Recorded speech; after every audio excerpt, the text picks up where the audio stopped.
Ladies and gentlemen, welcome to a live Sunday Night Live here on the Living Theosophy channel.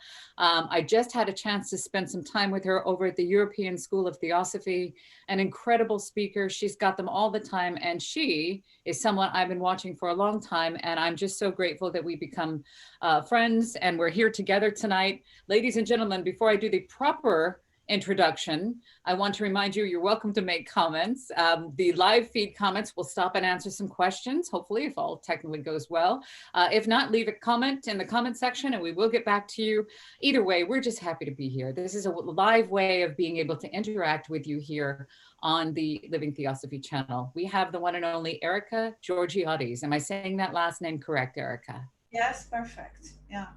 Erica Georgiades is with us, and if you are ready for the introduction, I will say again that this episode and all episodes here on the Living Theosophy Sunday Night Live is in collaboration with the Theosophical Society headquarters, London, England. I'm currently on their second diploma course, so you can take them at the top of the year. Every beginning of every year they begin. There's the original diploma and the higher diploma, and I was just taking my tests with Eric McGough today. So my quiz, I think I got 8 out of 10. So I'm gonna have to take that one again. So thank you to the London Lodge for that. That is my home lodge. Erica Georgiades is a Master of Research in Religious Experience candidate at the University of Wales, Trinity St. David. Her research will focus on creating categories on spiritual, transcendental, psychic experiences in theosophical literature. This is very important. She is also working on a project to gather data on such types of experiences, both from theosophists and also from a broader scale all over the world.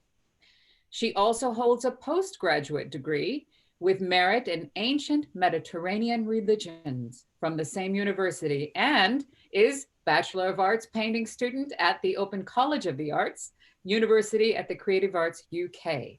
I don't know how she even has time to be with us tonight. I'm not kidding. She is a very busy lady. She holds a Bachelor of Arts with an honors degree in philosophy and psychological studies. So all of this goes hand in hand. Erica is also the editor of the FOTA. Now, the FOTA is the Friends of Theosophical Archives, correct? Is that correct? Correct. Okay. Perfect. So she's the editor of the FOTA, the Friends of Theosophical Archives. So there's writings that go back and by many authors and coming through many people. So she's the editor of the FOTA Newsletter, a researcher on Theosophical History, a secretary of the International Theosophical History Conference since 2018. She is a member of the Theosophical Society since 1991. She has lived and worked on a voluntary basis at the archives of the international headquarters of the Theosophical Society in Adyar in India from 1994 through 1996. Now, together with Katie Yount, who passed away recently, I'm sorry to hear that. Bless you, Katie. Thank you for your work. She passed away recently. They both created the now inactive Facebook page for suicide baiting prevention and to raise mental health awareness about suicide, about suffering, and all of this, psychology, theosophy, it all goes together. And that's an area that Erica is especially interested in, is mental health awareness. Recently, as part of her painting lessons, and we can see one of her paintings right there, we're going to ask her about momentarily, she has made drawings entitled Do Not Hide, which is focusing on the problem of domestic violence against women that has increased during this last COVID-19 lockdown, which is a terror of terrors, if you think about it, that you can't go outside, you're not allowed to go outside, you're actually locked in an eternal hell. So she's working there as well. She is a deep ecologist, an animal rights activist, a pro non-human animal personhood. And recently she started practicing archery with her daughter, where she lives in Athens, Greece. So it's a little later, it's in the evening later on tonight. She's with us, coming to us live from Athens. And one final thing here, the European School of Theosophy, which I just attended their Sunday session, amazing. During COVID-19 is organizing free of charge online lectures with very qualified speakers to offer social support during the pandemic, and now reaching out all over the world as theosophical groups join hands. Also this year from September, she will focus the theme of the mystery of consciousness, and will run online every Sunday until the 13th of December. she has been discussing, am I allowed to say this, Erica? Yeah. I can say it. This is the first time I'm allowed to say it. Here we go. Listen up.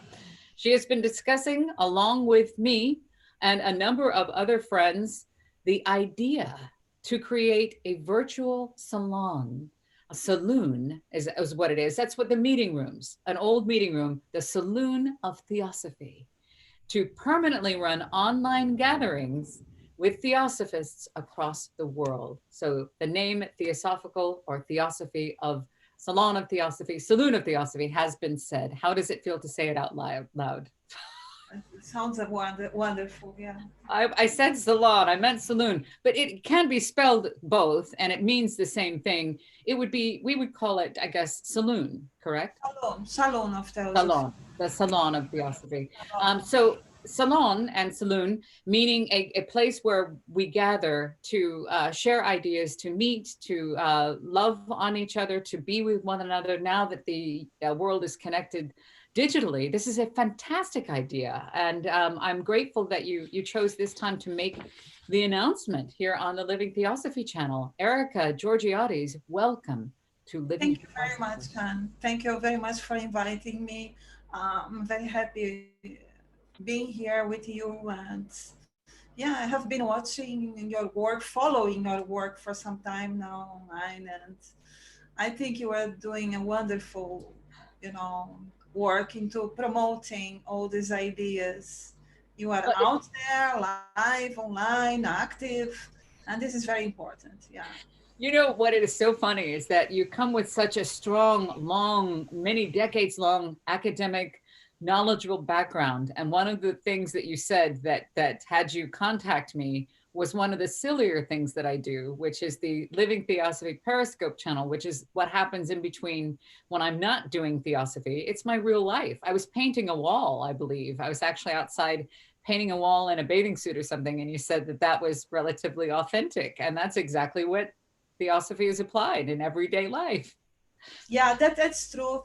When I decided to contact you after I watched your video, because I think it's very important to be authentic, you know, to be who you are. And then there are not a lot of people out there like this today. So I really value that quality when I see it in someone like you, for example. And then, yeah. Well, I appreciate that, because theosophy isn't meant to be stuffy and kept away in a cabinet. It's to be lived. And life has to do with laughter and pain and trials and tribulations and drama and upheaval and what you do in between, and applying theosophy in every step of the way. I thought that that was one of the most wonderful things to hear, because I just want to be able to get the message out there and to connect with other people like you. So this is why I do what I do, to be able to have been in this meeting. Can we promote the meeting of the European School of Theosophy here? Can we say anything about that? Well, yeah, of course. Okay. Well, not to put you on the spot, but what I was going to do is I'm going to put a link down below if you'd like to join these sessions. There are many theosophists or people who are interested in theosophy. And what is theosophy? It's simply the ancient knowledge, the mysteries. These go all the way back through time. The European School of Theosophy has been very busy, and every Sunday at 5 p.m. London time, they have a meeting that people can join in via Zoom.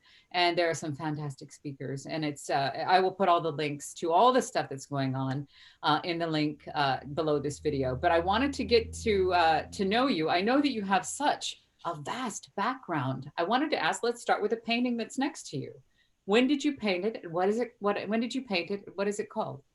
This is not ready. This is an ongoing painting. And this is the muse, one of the muses. They were 9 muses. And then this is the muse Erato, the muse of erotic poetry. Oh, really? But when I mean erotic, poetry, women, I mean meaning, well, this muse has many meanings, but not the one related to eroticism in the way that people may think. Yeah, that's. Would you mean sensual, like sensual rather than No, sexual? no. Look, eros as a principle in the Hellenic cosmogenesis is an universal principle. It's an universal force. Eros is love also. It's one aspect of love.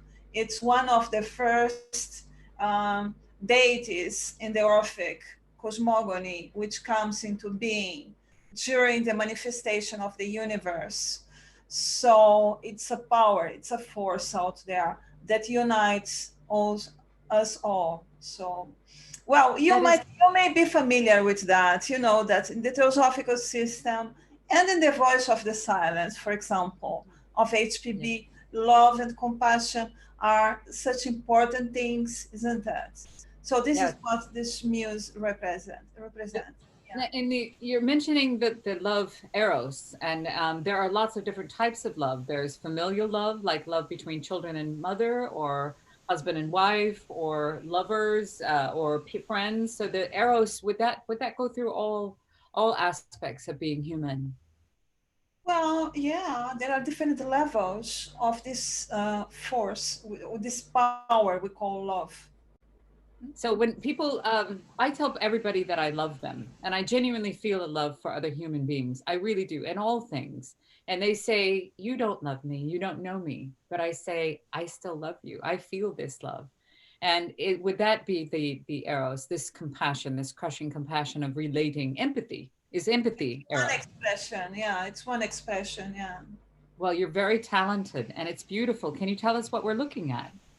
As I can see a figure there with, Well, it is, you can't see it properly because it's not painted, but it's basically the muse is here. yes, She's seated on a throne, sort of, and then there are some roses, and there is an Egyptian deity here, and she's playing a harp, and there are some birds, and yeah.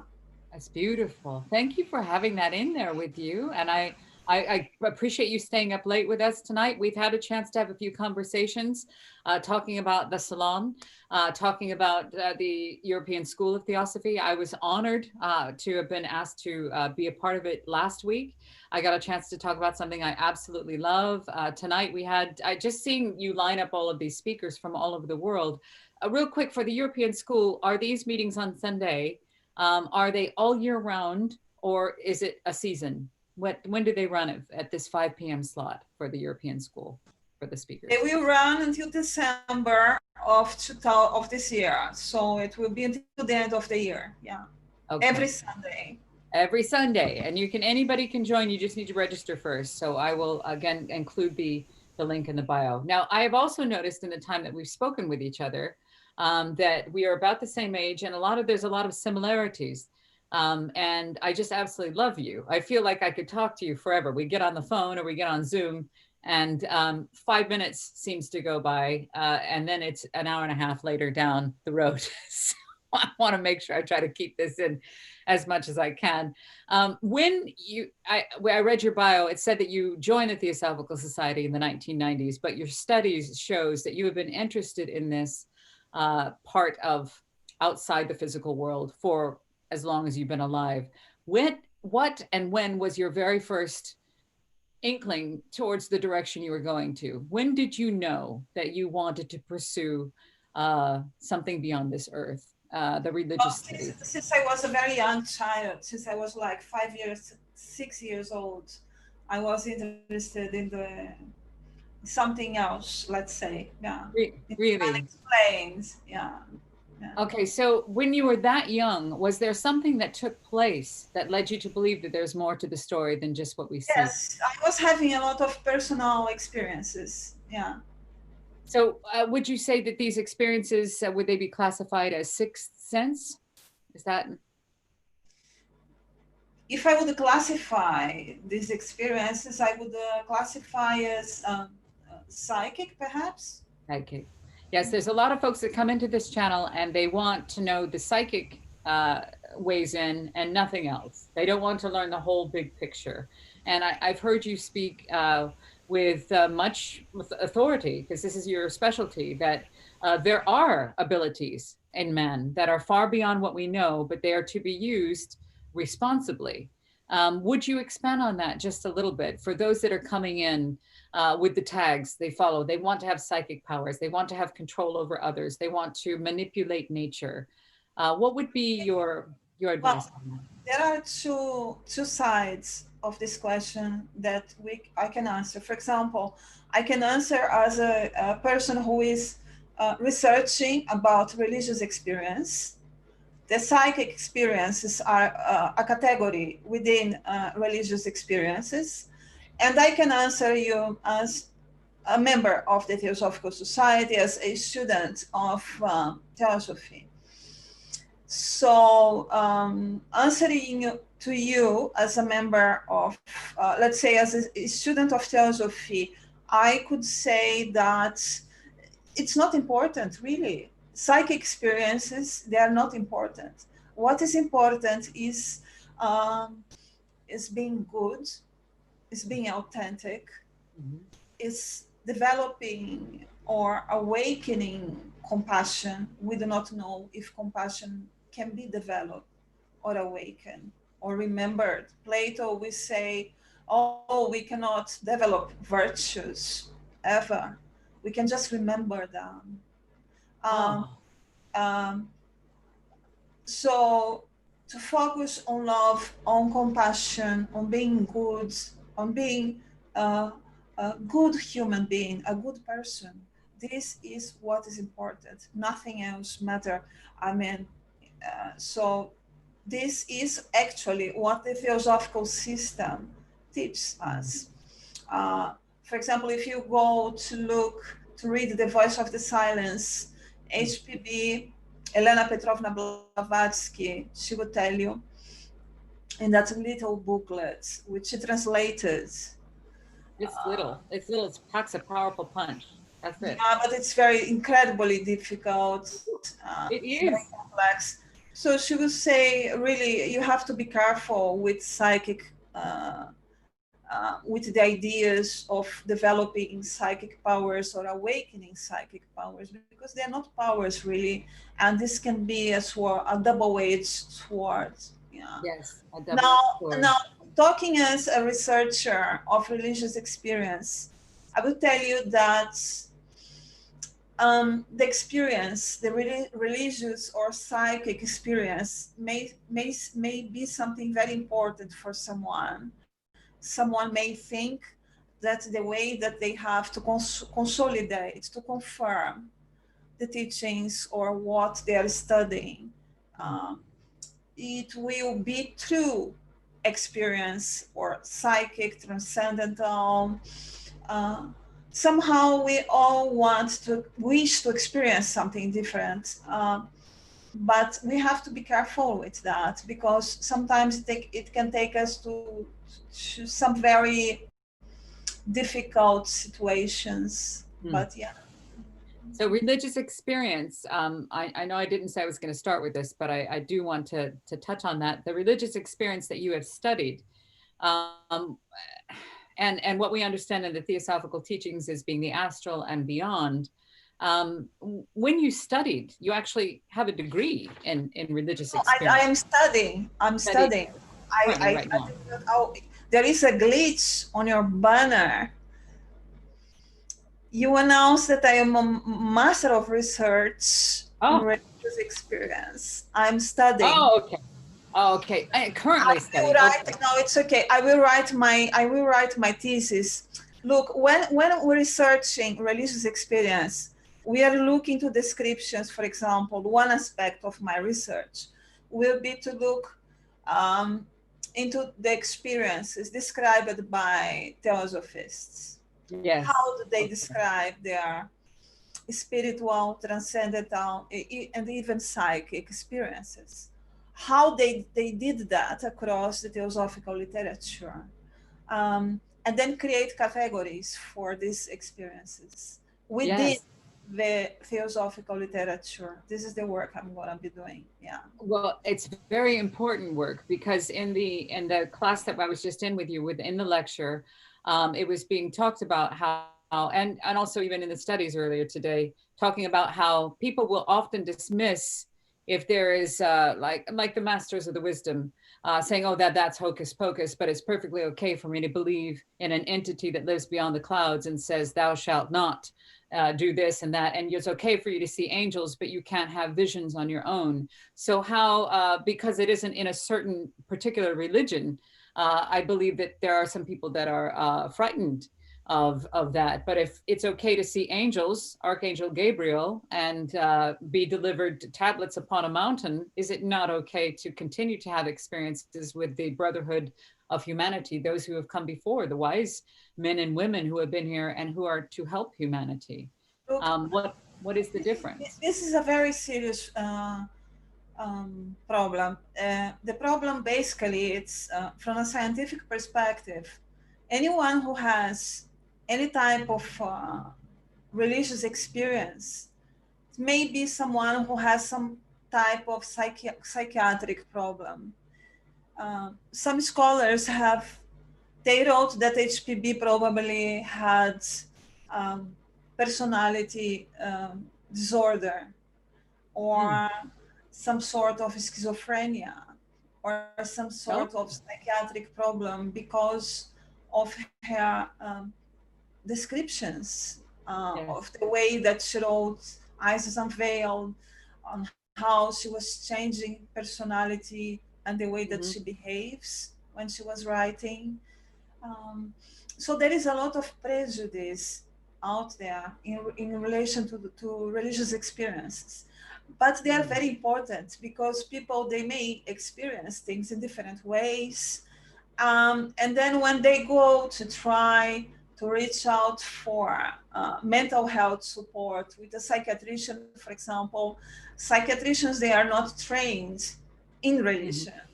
So they will just categorize that experience as something related to some mental illness, even though the person who may have had the experience may have a normal life, may have no social issues, may have no sign of depression.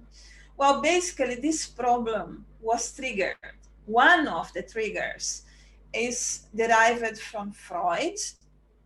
Freud considered that that religious experience was a mental illness, was linked to mental illness. And this idea has influenced the mental health system. However, there is a change right now, which is a very good one, in which psychiatricians, they are understanding that they have to look at people who describe some religious experience. When I say religious experience, I say it in a very general way. It could be a psychic experiences, psychic experiences, a transcendental experience, spiritual, and so on. They are starting looking into that with different eyes and trying to use some different criteria to assess the person who had the religious experience. So, and it's not only people who claim seeing an angel or a fairy that may be disregarded because, or they may disregard each other's experience because they belong to different traditions. It is more serious than that. It's the mental health system itself, which has for over a century classified people having this type of experiences as having mental illness. Well said, very well said. I believe that there's much to hearing voices, or even what they would call demonic possession or drug addiction. There are things that are going on that are far beyond just the biological unit that we are, which I think is so important that we get these teachings out into the hands of the world. This is science, this is philosophy, this is quantum physics, this is spirituality, this is religion. These are ancient. They did not originate in the 19th century. They go way back. And we have an expert here today who has studied this all of her life and has given all of her time. Every time we speak, she's always in service of something theosophical. She's been doing this for many years now. And there's one funny story that she told me, and we joked about, oh, you have to ask me when you're on the show. And I would love to talk about it. Do you feel comfortable to talk about the time when you were, I believe it was Italy? No, it was Ireland. You were bringing a theosophical conference to Ireland. Is that correct? No, it And was in Greece. it was in Greece that the church had an issue with the Theosophical Conference and had associated it because we were going to talk about the magazine Lucifer, that they had automatically condemned the Theosophical Conference as being satanic, of which it is not. There's much to understand there. It is not Satan. But you had said that there was an experience. You don't have to share it if you don't feel comfortable, but there was something about the church coming in and saying that they didn't want the Theosophical event to take place. Do you remember what I'm talking about? We don't have to talk about it. Yeah, look, that's a very serious issue. It is. Yes, it is. It wasn't funny. It was very serious. We needed police protection to have our meeting. So it was it was a very difficult moment. We were organizing a summer school here in Greece, in an island. I'm not gonna go into details. And then there was a problem. With the church, a Metropolitan, he wrote an encyclic and published on their website against our event, condemning it, saying that accusing us of Satanism. And then it was very serious. We needed police protection, and it was the first time in my life. This was back in 2008. And it was the first time in my life that I felt how difficult it is to work without freedom, and in need of police protection. And it was a very painful and sad situation. And it happens. Yes, Blavatsky, she did create a magazine. The name of the magazine was named Lucifer, which may sound controversial for a lot of people, but Lucifer is the morning star, is Venus. It's a Latin word that exists. It's an ancient worldview related to the planet Venus, to feminine power, and things like that. But yeah, in Christianity, Lucifer has a difficult position, as you know. He is considered to be something evil. And then the church, for different reasons, they link Satanism with Theosophy. And this has nothing to do. Theosophists, they are not linked to Satanism. And in fact, we have a lot of Christians who are Theosophists also. And we have a lot of common with Christianity, commonalities. For example, the notion that we should love and respect each other. We Theosophists embrace this notion heartily, and Christians also. So, yeah.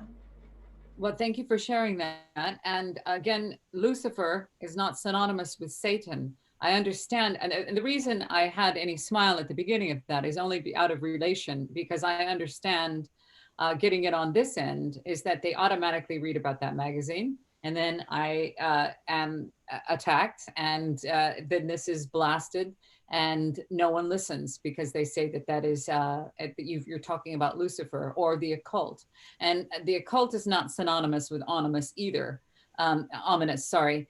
It does not mean that it can mean the dark arts, but it does not mean the dark arts. It just means the currently not known at this time. The magazine, because you are the editor of the Friends of the Theosophical Archives, I don't think anybody could expand on this magazine as much as you can. And it's come up many times, and I said I'm not qualified to speak about it. The magazine came out at the end of the 19th century, and it is a theosophical publication. Lucifer, the bringer of light, bringing in the light into the dark. And of course, if we've been doing what we've been doing for the past, as long as we've been doing it, certainly we need more light to be brought in. That is what the name Lucifer means. Look it up. It means the morning star, like she says. Look it up yourself. Don't listen to us. This is not a dogma where you have to believe what we say. Experience it for yourself and have the self-knowledge. Could you expand a little bit about that, being the editor, about the theosophical literature that is involved in the archives? I mean, there are so many that have contributed. It isn't just Blavatsky, it isn't just Judge, it isn't just Bailey. Can you tell us a little bit more about Lucifer and some of the texts, please? What would well, yeah. Lucifer first. Let's start with Lucifer, the magazine itself. Okay, look, Lucifer was a journal published by Elena Petrovna Blavatsky. She was the first editor of this journal. And the first time it was published, it was in London in September of 1887. After HPB passed away, I mean Blavatsky passed away, Annie Besant, she became the editor of the Lucifer magazine. And the magazine finally went on until 1895, when the name was changed to the Theosophical Review. Mm-hmm. The Lucifer magazine published more or around 2,800, 2,900 articles when it was founded. And it was very daring of Blavatsky. We should agree on that she was a very powerful woman. She wasn't scared of things. And this is one of the things that I admire a lot on her, you know, to create in the 19th century a magazine named Lucifer. I mean, today is difficult for someone to do something. Yes, it is still. So we have to give it to her. She was really, well, she was back to London from India after she had suffered an immense heat and criticism from the Hodgson, derived from the Hodgson report. She was very hurt, and she left the land that she loved so much, which was India, and she had to come back to England. And then I think that she wanted to do something, a work of impact. And then she decides to found the magazine Lucifer. After 1 or 2 years, she was back from India. And yes, and it's a wonderful magazine with a lot of very interesting articles. No articles on Satanism. Not satanic. It isn't. It's wonderful to be able to have you on here. I will explain, this is not satanic. A lot of, I was raised Catholic. A lot of my friends and family, they have no idea why I've dedicated my life to this. It's just because I feel the importance of these teachings, and in the application of them in my life, I can feel that they make a difference. This feels like truth. This feels like home, as Taps has so beautifully said it. We have some comments coming in real quick. I'll take a break. I can't believe we have gone through just only 2 questions, and it's so fast. Gary Kitchell, hi Gary, we love you a lot. Oh, there's Taps. Taps is coming in. She says, beautiful, I want to be a part of the salon. Somebody already wants to be a part of the salon. Her name is Tapashri Ganguly. She is a mathematician out of London. And Taps, we will be in touch with you about that. That is something that is just being born. This is Erica's idea. She's meeting with several people, and I think you'd be a fantastic addition. Also, we have Elias from Brazil. Hi, Elias, welcome. And Asha, welcome all of you. Oh, hey, Lisbeth Van de Graaf is here as well. Hi, Lisbeth. Thank you for popping over here. And remember, this is recorded live, but what I have found is that by doing it live and having a guest, I don't get a chance to interact with the folks as much. So why are we having it live? That's why the Salon of Theosophy, I think, is a fantastic idea. I'd love to team up and work with Erica on that in whatever way I can be of service. So Erica, I wanted to ask about how do you describe, I know that Theosophy is such a huge part of your life, and it's something you do every single day. Your family is very aware of that. And I don't even know if you come across people who ask you the question, what is Theosophy? What is your answer to those who have never heard of it before? What do you say? That question, that's a very difficult question. The Theosophical Society until today has not given a definition to Theosophy. It leaves it open for each one of us to decide on our own. I wrote a very long article on what is Theosophy 6-7 months ago. The word Theosophy is a Greek word with two compounds. Theos means God and has been translated often as divine, and Sophia, which means wisdom. So the word Theosophy, the literal meaning of the word is divine wisdom. And then this divine wisdom in the ancient world was interpreted in different ways. For example, as the wisdom that we acquire from experience, from within, from getting in touch with our soul, with higher levels of consciousness. If I do not want to use complicated theosophical terminology. So for some others, the word theosophy is linked to a series of teachings that appears in the 19th century by HPB, written by HPB and others, and linked to the Theosophical Society and to the Theosophical movement. So depending from the perspective where you see, Theosophy can mean different things. Yeah. I understand. There's a lot of folks that are asking, I've never heard of it before. How come I've never heard of this? I want to know more. And I often come back telling them that it didn't just start 130 years ago. This has been around since the beginning of time with the alchemists, the ancient astrologers, the Alexandrian philosophers, the Kabbalah. I mean, you go all the way back to the beginning of time. This has been around. This is what we say in our logo, which you can see there is no religion higher than truth. And how do we prove that truth? It is not just by belief. It is not by faith. It is fact. It is by experiencing that. So for someone who is now just coming across this video, and whatever year they happen to come across this, how would you say Theosophy has changed your life when you put into personal application? That's one of my favorite things to talk about. So I thought I might ask you that question. Theosophy has changed my life in many ways. Because when I came in touch with it, first of all, I've met such a lot of incredible people. And but what touched me most in the theosophical teachings is the idea of an essential unity. The idea that we are one, we are all interconnected, and the idea that we should develop compassion and love and acknowledge this interconnection. But this interconnection is not just between humans. It involves all beings, all creatures. So I find the theosophical teachings highly compassionate, and they present us with a worldview that's very deep and it's very touching.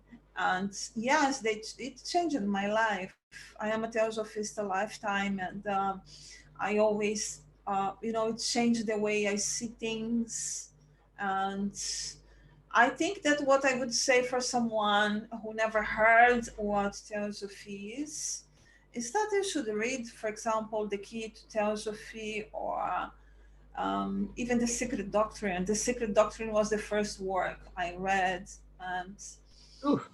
Yeah, it was the first. Yeah, and yeah, and Well, they try to seem, understand what we were talking about by getting in touch with these writings, reading them, and trying to understand what they are all about.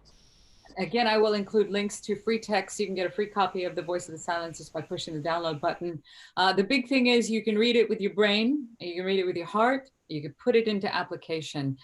It is something we were talking about last week on this channel, is that when you read them and you study them and you go about your day and you come back and revisit them a few months later, they're completely different, which is one of the most remarkable things that I have ever experienced. There's new information that comes from the same text. It could be because the understanding is different or we're growing with the teachings. Do you have any way to explain what is taking place there?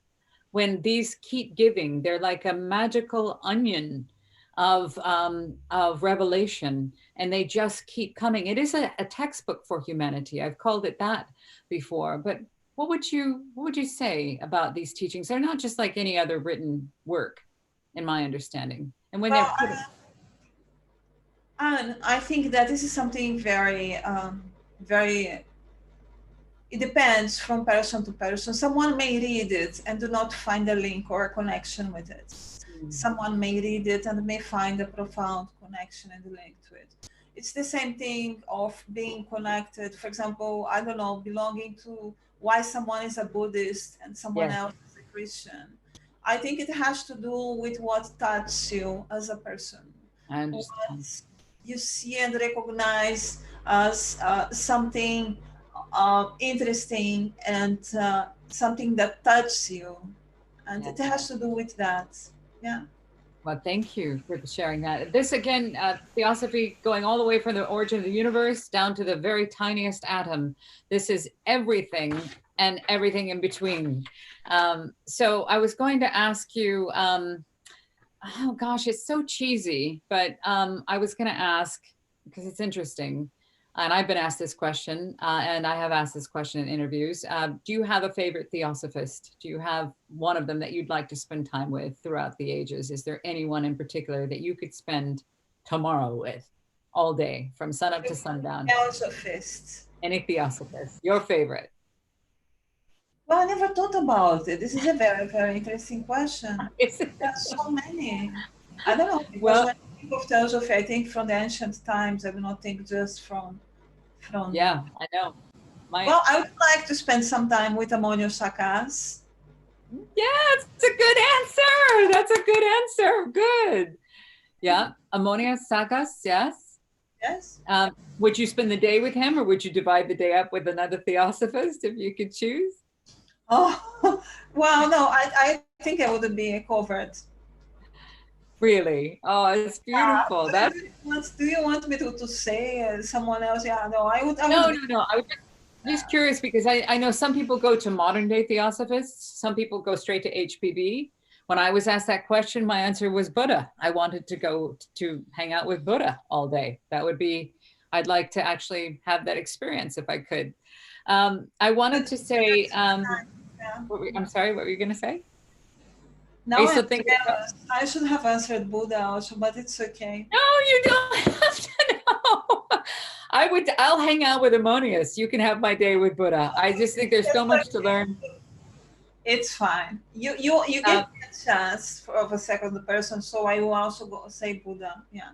but you can also think about that. I always think about, I mean, every day, no matter what it is, whether I can't log on to my internet or I'm dealing with a flat tire or something, theosophy is and can be applied. It is something that isn't just dip your toe in, dip your toe out. It is a way of life. It is the way of life.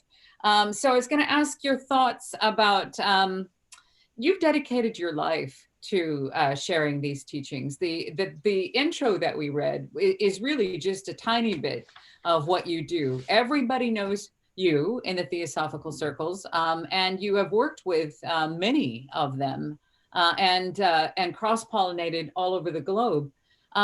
If you were to answer the question, why have you dedicated your entire life to sharing these teachings? What would that answer be?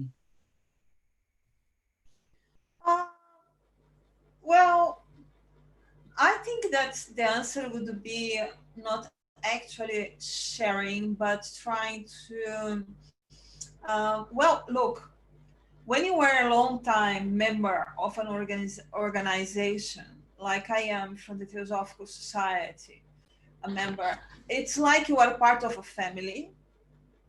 And then you come to know people for so many years, and then there is this very strong connection. It doesn't go away. But the reason why I am still active and I'm still here, because I think there is a great wave of materialism today in the world. I don't think there is physicalism, and there are alternative worldviews, and the theosophical is one alternative worldview. It's not a perfect one, it's not a complete one. HPB, for example, Elena Petrovna Blavatsky, she's very clear. She says, look, this is just the tip of the iceberg. I'm giving you very little. And she says, whatever I'm writing, I'm not a perfect person. And, you know, you should, but what hooked me most is her methodology. If you read The Secret Doctrine, and this is something that Theosophists, they are not doing very often, it's important to look the method that HPB used to structure those teachings, and that is her methodology. That means a lot of Theosophists out there, what they do is they take HPB's teachings out of context, and they say, oh, HPB said this and that and the other. Now, HPB's writings, they are holistic.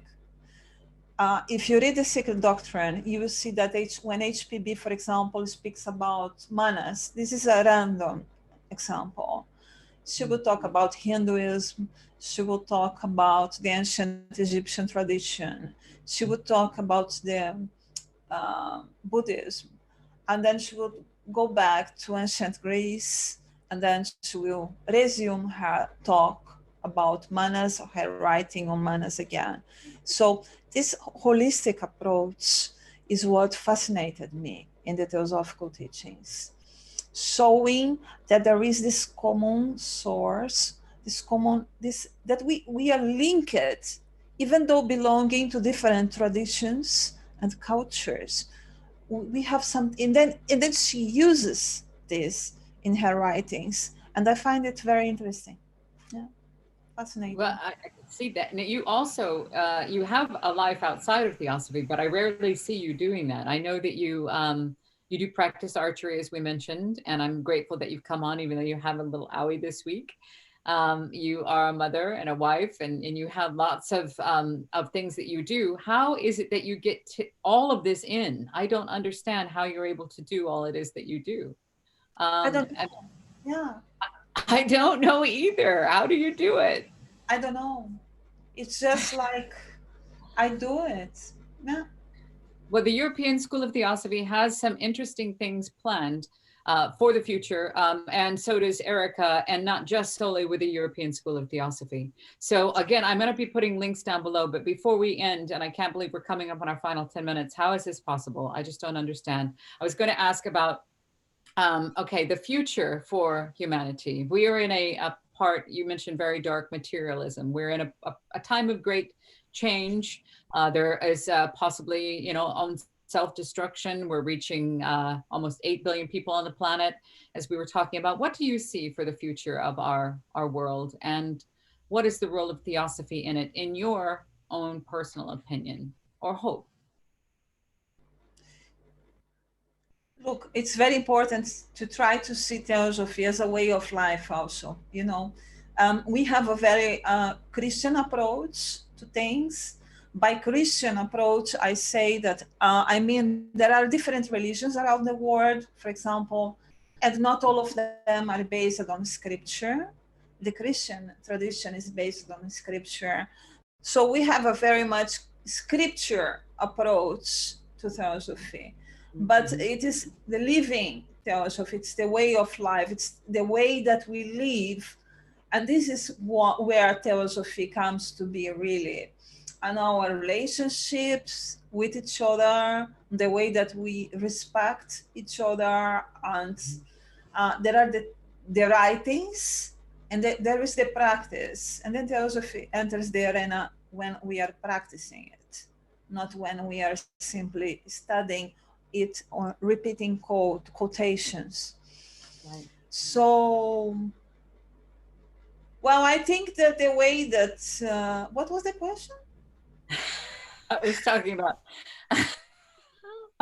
well, I was going to wrap it up with a little bit about the You salon, asked but me how theosophy is gonna go I wanted forward. to ask about what do you see for the future of theosophy? There's another question I was going to try to squeeze in, That's but really very for that one is the future. What is we're seeing well. more and more people looking for, you know, they're going to the churches wondering where is the, what is it that I'm coming for? This is just words. Where is this heart center that I'm looking for? Where does this all begin? And so I was going to ask you what your thoughts are for the future of humanity and theosophy's role in that, basically. Well, first of all, when I cannot think in terms of humanity, I think in terms of all beings. We have the animals, Yeah. we have the plants, we have if I believe that if something also, if HPB, if Blavatsky would be alive today, she would not use so much the word humanity, because this it gives a very anthropocentric impression, Yeah. anthropocentric, human being centric impression, Yeah. and theosophy is not that. Theosophy considers all beings, all creatures, as having importance, as having life, as evolving also. Now, the place of theosophy and of humanity in all that, well, the place of theosophy, I think that we need more people like you. We need more people that goes out there and discuss about it, and attempts to find new ways, or not new ways, I mean modern ways to share these ideas. So I think that to move forward, we need theosophists that write and produce literature which are linked and connected to what's happening in the world today.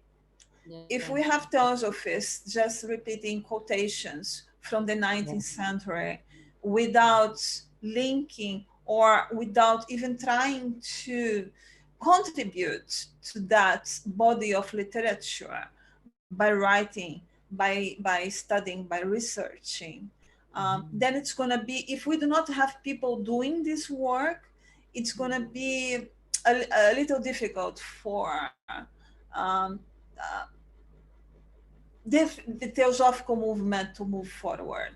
So to move forward, the theosophical movement needs to become more actively engaged into contemporary debates and discussions. It needs to discuss homosexuality. It needs to discuss sexuality. It needs to discuss the problem with drugs, the problem on mental health issues. It Important. needs to uh, let's say, to pass on what is the viewpoint, and what can be done in terms of what's the ecological problems that we have today, and so on. So Yeah, yeah. that it covers everything. Everything. Theosophy covers everything. I wanted to ask about your thought about introducing it into the youth, to bring it in to the young as an instruction manual for living on planet Earth. I'm Is sorry. there about bringing theosophy? What are your thoughts about bringing theosophy in an elementary way and introducing it into life as early as possible, because it is such a handbook for living here on planet Earth? What are your thoughts on possibly bringing it out to, because I wish I would have known about this when I was younger. I wasn't ready for it. I had to find it. It was like a quest for the Holy Grail. That's what it always feels like. But what if we could begin to teach these teachings to the young as a way of existing, and the karma, the balance of karma, do unto others that we were talking about, that kind of thing, that it isn't just a suggestion, that it's a real law of nature, about bringing these into understanding as early as possible. What are your thoughts about maybe that, bringing it into the kids? Well, I think that the parent himself or herself, the mother or the father, who may be or not a theosophist, or they, the decision, it's up to them ultimately. For I example, understand. I can talk on theosophy to my child without even knowing that I'm talking about theosophy. You Yes, know, there are yes. the cartoons today. You see, you have a lot of theosophical teachings out there, like meditation, like um, my daughter. She's 7 years old and she meditates. She sits to Oh, that's meditate. You know? wonderful. And Good. then, but the idea of well, it's interesting, and I know that you are working with that, and yeah, I find it I very. don't. No, I don't. I have no idea. I don't have any idea. I literally don't know what I'm doing. I have not known what I'm doing since I started voicing these texts, and I just wish to be of service. My goal is what I think with the tagline you quoted me back from my website, which is to ease the unnecessary suffering of all beings, or as she wrote it, to live to benefit mankind is the first step. Again, that mankind is all encompassing all beings on our planet. Yeah. I wanted to, while we have a couple minutes, since we did make the announcement here about the Salon de Theosophy or the Theosophical Salon, have you or will you be willing to share just a few comments on what that might be? And I'm thinking, in a way, I'd like to not only team up with you, but pass the baton or host it over here as well. Can you tell us just a tiny bit about that? Well, in doing since we started doing the online meetings at the European School of Theosophy, we saw that there is a lot of people who wants to share their experiences, their ideas. And then we saw that there is the need to have a place online, which is going to have a sort of work that will allow people to socialize more, people with the same interests on theosophy.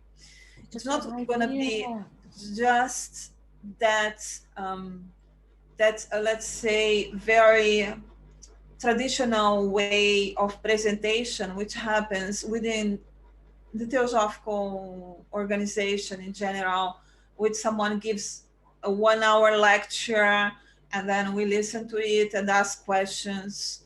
No, the Yep. idea is someone should present a 15 minutes topic, 10 minutes, and then we will open to discussion, to input. We will meet each other. We will share our ideas. And most importantly, it's a space for us to listen to each other. And I think I realized during the meetings that we are doing at the European School of Theosophy that we need a place like that, because we have been having so many participants during our meetings, and then everyone has something to share and to contribute. And then I thought a salon of theosophy would be a place in which we could share our stories, share our learning process linked to the theosophical literature, for example. Yeah. Beautiful, because it's a way to connect. You're connecting because with modern technology, ancient teachings, modern technology, going out into the world and uniting. The days of the dusty lodges and libraries and meeting on a certain hour of a certain day, those are behind us. People are here. They're here on their phones. And that's where they are watching things online and they're scrolling through, and at least they can be there for a moment to be able to join in, or they hear something that ticks a box. This is a brilliant idea. I'm looking forward to helping you in any way I possibly can. I want to thank our live viewers again. Remember, I started this out as I called this a gathering circle where I was going to be interacting with the audience. And then I invited all these fantastic guests, and then I'm not interacting with the audience. So I apologize for that. Again, everything's a learning curve. And as the masters say, and even in the Mahatma letters, it says, you just got to try. You got to try. And if it doesn't work, you just keep trying. You just got to try. So I want to thank you, Taps. Thank you, Gary. Thank you, Elias, all of you, Asha, all of you for being here. Lisbeth, thank you so, so much for being here. For those of you who are going to be catching this after the fact, again, this was filmed live. I have a few more lives that I will be doing. And then I'm probably going to be, hopefully, working together with Erica and possibly even hosting it over on this channel as well as the other channels. I think it's good to connect. I think it's important to unite, because I think we can only do so much as individuals. It's very important. That's one of the big things that I wanted to do when I first came on here, is I wanted to find like-minded, compassionate, dedicated theosophists. And in doing things like this, I have been able to meet beautiful souls like you. And I'm so grateful for this hour that you've given me. You've had a very busy day, and I appreciate you, and I love you, and I'm grateful for you. So I will put the links. The salon hasn't been born yet, but you have heard it here first. And so the European School of Theosophy, I'll give you a link to those Sunday classes. Also any of the FOTA newsletter, I'm going to give whatever links that that Erica is allowing me to. I will include them in this video. It'll be a couple hours before it's finally edited, and then tomorrow the final links will be in. So thank you so, so much for being here, sweetheart. Is there anything you'd like to talk about that I haven't covered? No, thank you very much. I think that we have spoke a lot about, we spoke a lot and about a lot of things. There's a lot, there's so much more. It always feels like it's just a tiny bit and we can go so much further, but you, your service is much appreciated. Your love for theosophy, your dedication is inspiring, and I am honored to meet you, and it is absolutely an honor to walk the path with you. Thank you very much, Anne. Thank you very much for inviting me. Sweetheart. And thank you for being here, and I look forward to connecting with you next time. And keep an eye out, folks, for the, I will promote it over here. Will it be called the Salon of Theosophy? Oh, you Philosophical Salon.